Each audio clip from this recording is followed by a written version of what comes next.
Bismillahirrahmanirrahim. Assalamualaikum warahmatullahi wabarakatuh. Bagaimana kabarnya soleh-soleha? Semoga kita semua berada dalam keadaan sehat dan selalu dalam penjagaan Allah Subhanahu wa Ta'ala. Nah, hari ini kita masih di tema 2, yaitu menyayangi tumbuhan dan hewan. Nah, jangan pernah bosan ya soleh-soleha menerima materi dari Ustazah karena kita masih belajarnya dalam belajar daring. Nah, kita mulai. Sebelum belajar, alangkah lebih baiknya kita berdoa terlebih dahulu. Berdoa mulai.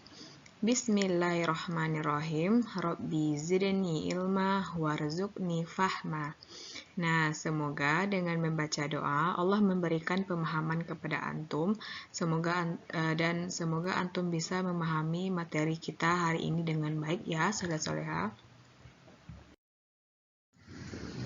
Hari ini kita ada di tema 2, subtema 2, yaitu manfaat hewan bagi kehidupan manusia. Di sini, siapa yang tahu di antara soleh-soleha apa saja unsur-unsur dari dongeng? Nah, benar. Unsur-unsur dari dongeng adalah tokoh, watak tokoh, latar, tema, alur, dan amanat.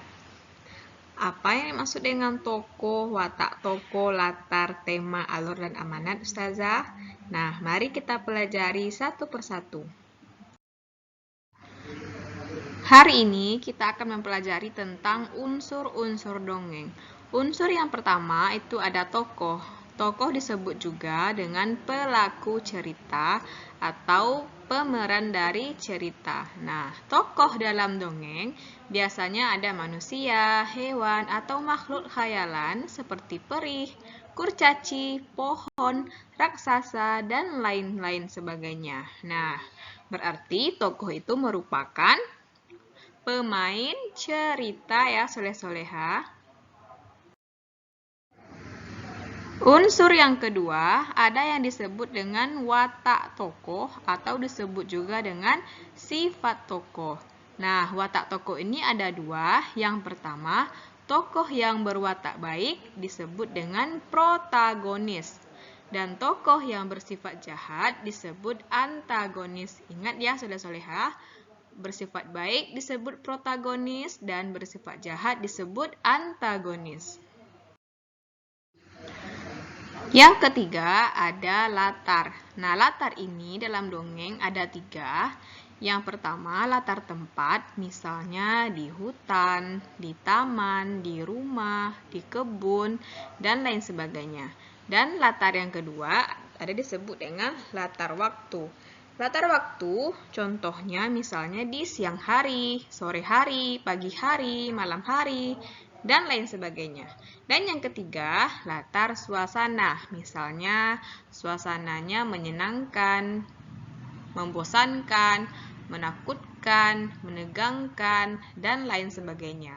Ingat ya, soleh-soleha, latar ada 3, latar tempat, waktu, dan suasana. Unsur-unsur yang keempat ada yang disebut dengan tema. Tema disebut juga dengan dasar cerita atau pokok cerita. Misalnya, dongengnya bercerita tentang persahabatan, tentang lingkungan, tentang kebaikan, tentang budi pekerti, dan lain sebagainya. Unsur yang kelima ada yang disebut dengan alur. Alur ini biasanya disebut juga dengan jalannya cerita. Jenis-jenis alur cerita ada 3. Yang pertama, alur maju, yaitu cerita dari awal sampai ke akhir. Yang kedua, alur mundur. Alur mundur ini kebalikan dari yang maju, yaitu bercerita dari akhir dulu sampai ke awalnya. Dan yang ketiga, ada alur maju mundur atau campuran, yaitu perpaduan alur maju dan juga mundur ya, soleha.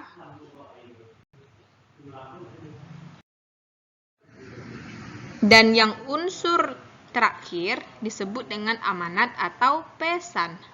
Amanat merupakan pesan atau nasihat yang ada dalam dongeng atau cerita yang disampaikan oleh pengarang atau penulis dongeng.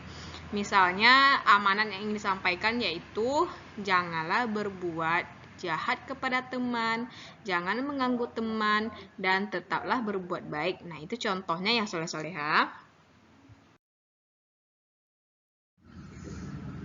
Sampai di sini dulu pembelajaran kita. Semoga soleh-soleha dapat memahami materi kita hari ini dengan baik. Sebelum kita tutup, marilah kita sama-sama membaca doa. Subhanaka Allahumma wa bihamdika asyhadu an la ilaha illa anta astaghfiruka wa atubu ilaik. Nah, salah dan janggal, saya mohon maaf. Saya akhiri dengan Assalamualaikum warahmatullahi wabarakatuh.